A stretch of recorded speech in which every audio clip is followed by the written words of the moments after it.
अब धीरे से उठो। डायलॉग। स्वामी जी, जीवन की राह इतनी कठिन क्यों? क्योंकि भगवान मनुष्य की परीक्षा ले रहे हैं। तो हम इस परीक्षा में खरे कैसे उतरे स्वामी जी? बेटी, उसके लिए प्यार का बीज सिंचना होगा। कि क्या बकवास है ये? अरे क्या है ये? मंटो साहब, सींचना होगा, खींचना होगा, क्या है ये?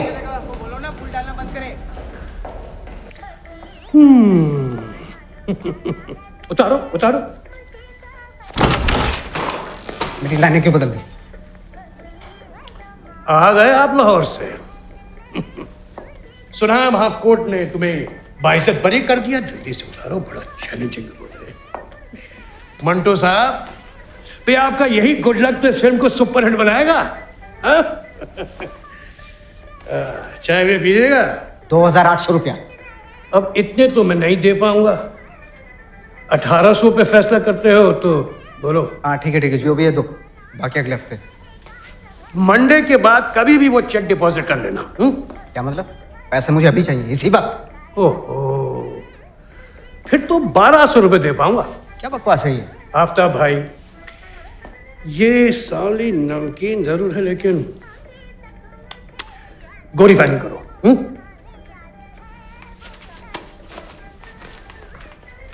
मंटू भाई, मर्जी आपकी है। 1200 नगद आज या मंडे 1800, मर्जी आपकी है। ठीक है। पहली बार आई किस्मत और मंटो, आप दोनों के बाइज्जत बरी होने की खुशी। क्या करता है? अभी नहीं दिख रहा। मैं प्रॉमिस करता है तेरे को बुलाएगा रिमूव करने। उतरो, अभी उतरो। मेरा तो ये पहला और आखिरी मुकदमा था। मुझे मंटो की तरह कोर्ट कचहरी के चक्कर काटने का कोई शौक नहीं। अच्छा ये सुनिए, ये बहुत बुरा हुआ कि सआदत हसन मंटो को तीसरी बार भी बरी कर दिया गया, जबकि उस पर और उसके फहश अफसाने बू पर दोनों पर ही हमेशा के लिए पाबंदी लगाना ज़रूरी था। मगर अफसोस। अरे आप उन बेनाम गालियों से भरे खतों के बारे में फिक्र कीजिए जो मुझे भेजे जा रहे। आपको भी इसमें पापा? एक औरत लिखी, और वो भी एक ऐसे रिश्ते के बारे में जो दो औरतों के बीच में हो। तौबा तौबा। मुझे तो पसंद आई, आम कहानियों से अलग। हाँ, कुछ लोगों को बेचैन कर सकती है, लेकिन मुझे ऐसे लोगों को बेचैन करने में ना मुझे बड़ा चैन आता है। लिहाफ ही तो एक मार्के की चीज लिखी है आपने। अगर आखिर में वो बेकार का जुमला ना होता। क्यों, क्या खराबी उस जुमले में? निहायत ही फिजूल। 1 इंच उठे लिहाफ में मैंने जो देखा, कोई मुझे लाख रुपए भी दे मैं बताऊं। तुमको याद रह जाए उतना तो अच्छा था ही। अरे बस करो तुम, बस करो। अच्छा सफिया, ये मुकदमे और आए दिन के कोर्ट कचहरियों के चक्कर से काफ़ी परेशानी होती हो। ये मानेंगे नहीं, लेकिन इन्हें भी। मिनटों में तो कब से कह रहा हूँ एसोसिएशन ज्वाइन कर लो, लेकिन क्या एक राइटर तभी तरक्की पसंद होता है जब वो प्रोग्रेसिव राइटर्स एसोसिएशन ज्वाइन करे। ऐसा मैंने कब कहा? मेरा मतलब वैसे कृष्ण चंद्र एम में मैंने तो सुना है कि आजकल बाज लोग नए अदब को सआदत हसन मंटो कहते हैं, और जिन्हें सख्त बातें पसंद नहीं उसे समझ चौपाई भी कह लेते हैं। मुझे तो बस इतना लगता है कि तुम बात को कुछ ज़्यादा ही खींच लेते हो। क्या ज़रूरी है हर बात पे लोगों को उकसाना? अगर आप मेरे अफसानों को बर्दाश्त नहीं कर सकते तो इसका मतलब ये है कि ज़माना ही नाकाबिले बर्दाश्त है। क्या इसलिए तो मैं कहता हूँ कि तुम्हें मिल वर्कर्स के स्ट्रगल्स या अंग्रेज़ों के जुल्म की तरफ अपनी निगाह और डालनी चाहिए। लेकिन आप हैं कि ऐसे वक्त में भी वैश्याओं की फिक्र में लगे हो। अरे शाहिर, मैं गलत कह रहा हूँ? 22 साल का था जब मैं यहाँ पे आया। तब मैंने अपने फारस रोड के कमरे की खिड़की से उन औरतों को घटिया मर्दों के साथ अपने कबूतर खाने में गुम हो जाते देखा। तो क्यों ना लिखूं उनके बारे में? क्या वो हमारे माशरे का हिस्सा नहीं है? उन के यहाँ मर्द नमाज या दुरूद पढ़ने के लिए तो नहीं जाते? अच्छा, उन्हें वहां जाने की खुली इजाजत है, लेकिन हमें उनके बारे में लिखने की नहीं। क्यों नहीं? मगर उन बंद दरवाजों के पीछे क्या होता है, या आप अपनी खिड़की से कैसे देख लेते हो? अगर आपको यकीन है तो चलो मेरे साथ, खुद देख लो। साहब, इसमें आपा यूं ही चिढ़ा रही है आपको, बेवजह नाराज हो रहे हैं। कोई आया ना है, मैं चलूं। अरे चलो बैठे तो सही। मजाक कर रही है भाई। तुम फिक्र मत करो सफिया, वो क्लेयर रोड जाएंगे, एक सिगरेट फूकेंगी और फिर नई कहानी जेब में देकर वापस लौट वापस लौट आएंगे।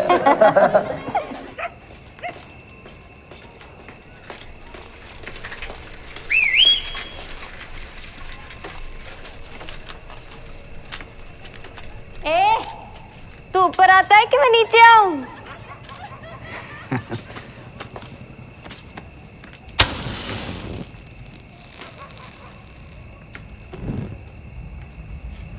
साहब कुछ चाहिए? लड़के वड़के ऊपर ही है।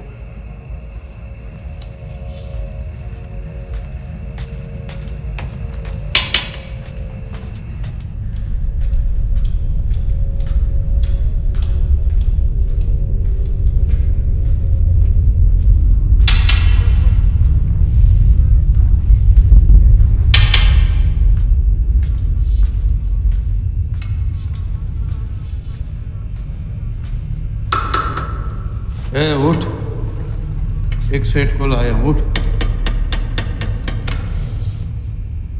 सोने दे। बस ये आखिरी है, फिर सो जा, उठ। तंग मत कर मुझे। उठ मेरी जान, जिद ना कर, अपना गुजारा कैसे चलेगा, उठ उठ। मरने देना मुझे भूखी। मुझे नहीं मरना है, उठ कहीं, उठ उठ। देख मैं हाथ जोड़ती हूँ, मैं कितने दिन से जाग रही हूँ। खुदा के लिए रहम कर मुझ पे, छोड़ मुझे, छोड़। मैं जो कह रहा हूँ वो कर, पूछ कौन रहा है तुझसे? नहीं करता तेरे मोटे कपड़े नहीं। दफा सोने दे मुझे। तुझे जिंदा नहीं छोड़ूंगा मैं, हाँ?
वो लोग सर फिरे हैं जो अंग्रेज़ों से कहते हैं कि हिंदुस्तान छोड़कर चले जाएं।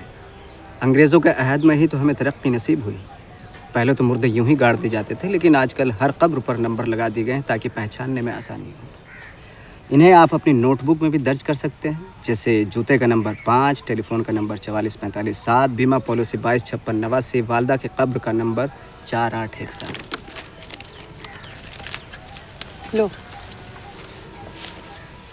अम्मी जान की ख्वाहिश थी कि उन्हें अब्बा जान के पहलू में दफन किया जाए। चलो दोनों के लिए फातिहा पढ़ते हैं। नहीं, सिर्फ अम्मी के लिए।